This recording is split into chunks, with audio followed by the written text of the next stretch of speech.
Hello everyone, আসসালামু আলাইকুম। Ranu tiptop cooking থেকে আপনাদের সকল বন্ধুদের স্বাগত জানাই।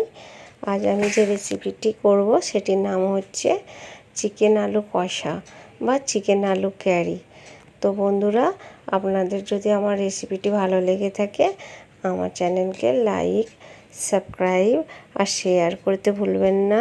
আর যারা আমার চ্যানেলকে সাবস্ক্রাইব করেছেন তাদের অসংখ্য অসংখ্য ধন্যবাদ।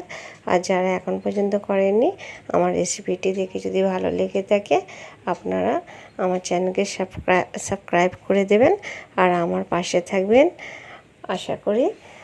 আর বন্ধুরা, আমার এই রেসিপিটি আমি শুরু করব। আসুন তাহলে আমি এই রেসিপিটি কীভাবে বানিয়েছি সেটা আমার রেসিপিটির নাম হচ্ছে চিকেন আলু কষা।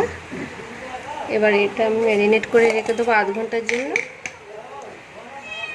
এটা সব দেখুন, এখানের মধ্যে আমি এটা ম্যারিনেট করে দেবো। এখানে আমি মশলা দিয়ে রেখে দেবো।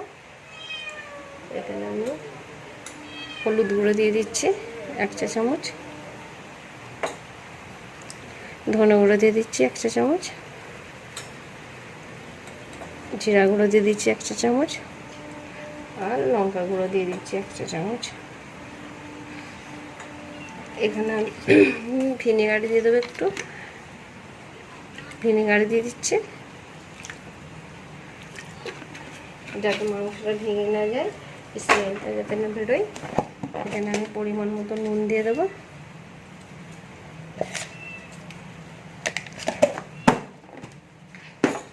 আর এখানে আমি আদা রসুনের পেস্ট বানিয়ে রেখেছি, আদা রসুনের পেস্ট দিয়ে দেবো 1.5 চামচ। এটা আমি ম্যারিনেট করে আধ ঘন্টার জন্য রেখে দেবো। আর আমার রেসিপিটা আপনাদের যদি ভালো লাগে সাবস্ক্রাইব করে দেবেন। আর বন্ধুরা, যারা এখন পর্যন্ত আমার চ্যানেলকে আপনারা সাবস্ক্রাইব করেননি তারা সাবস্ক্রাইব করে দেবেন, আমার সাথে থাকবেন, কারণ আমার এটা নিউ চ্যানেল। আমার একটু হেল্প করুন, আপনাদের হেল্পের দরকার। এখানে আমি কড়াইতে তেল দিয়ে দিচ্ছি। এখানে আমি প্রথমে আলুটাকে ভেজে নেব ভালো করে। পরে তেলে ভেজে নেবো। চিকেনটা আমার রেস্টে আছে এখন আধ ঘন্টার জন্য। আর এখানে আমি তেলটা দিয়ে দিলাম। তেলের মধ্যে আলু দিয়ে দিচ্ছি। আলুটাকে আমি ভালো করে ভেজে নেব। এখানে আলুর মধ্যে আমি অল্প ফুড কালারে দিয়ে দেবো যাতে রঙটা আলু সুন্দর আছে। এখানে আমি অল্প ফুড কালার দিয়ে দিচ্ছি একটা প্লেটে। এটাকে আমি প্লেটে তুলে নিচ্ছি।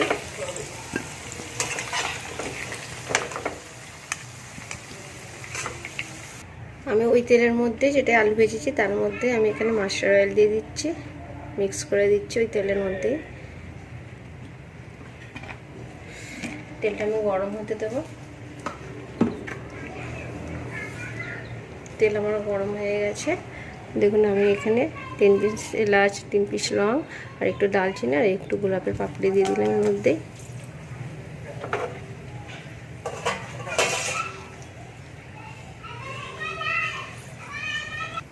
এখানে আমি পেঁয়াজ কুচিটা দিয়ে দিচ্ছি তেলের মধ্যে। এখানে আমার পেঁয়াজগুলো ভাজা হচ্ছে। তার সাথে আমি একটা তেজপাতা দিয়ে দেবো।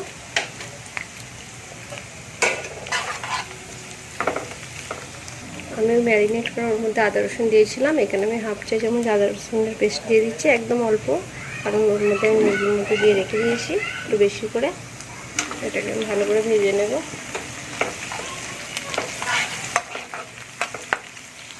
আমি এখানে একটা বড় সাইজের পেঁয়াজ ব্যবহার করেছি, 1 পিস।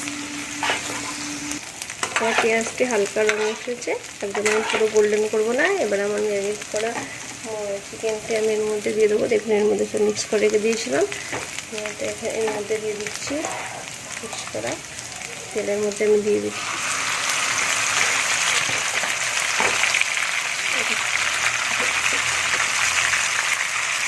মিক্স করে নেব।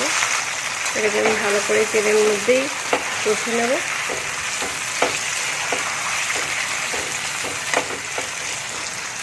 এখানে আমার প্রথম থেকে মশলা দেওয়া ছিল চিকেনটার মধ্যে। এখানে আমি সব হাফ চা চামচ মশলা নিয়েছি, এখানের মধ্যে সব 1 চা চামচ করে আগে দেওয়া ছিল, আর এখানে হাফ চা চামচ করে নিয়েছি। এটা এর উপরে আমি দিয়ে দেবো। আচ্ছা, নুনটা আমি আগে দিয়েছি, নুনটা আমি লাস্টে চেক করে আবার পরিমাণ মতো দেবো যদি কম মনে হয়। মশলাটাকে আমি ভালো করে দিয়ে এর সাথে কষে নেব। 5 মিনিটের জন্য কুক হতে দেবো। কষার পর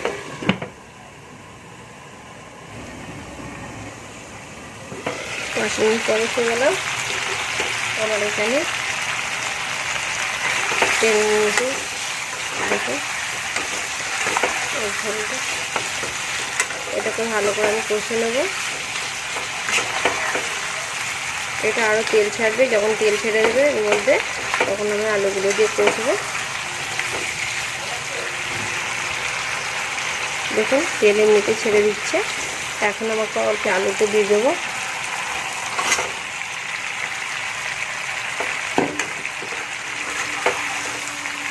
আলুটিকে দিয়ে আমি ভালো করে কষে নেব।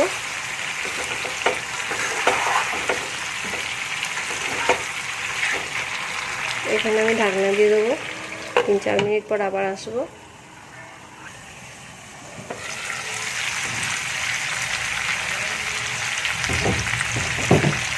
এখানে আমি ভালো করে এটাকে আবার কষে নেব। এখানে আমার আলু কষা হয়ে গেছে ভালো করে। এবার এখানে আমি এর মধ্যে ঠান্ডা জল দেবো না একদম, কারণ ঠান্ডা জল দিলে এটা টেস্টটা কমে যাবে। এর মধ্যে আমি গরম জল দেবো। আর এখানে আমি এখন গরম মশলাটা ব্যবহার করিনি, আমি ওটা লাস্টে ব্যবহার করব। দেখুন কত সুন্দরভাবে হয়েছে, আলুটা হালকা গলে এসেছে। এখানে আমি গরম জল দিয়ে দেবো। এবার দেখুন এখানে আমি গরম জল দিয়ে দিচ্ছি অল্প পরিমাণ। আপনারাও গরম জল ব্যবহার করবেন। যে কোনো জিনিস রান্নাতে গরম জল যদি ব্যবহার করেন সেটা একটু টেস্টটা বাড়িয়ে দেয়। ঠান্ডা জল একদম ব্যবহার করবেন না।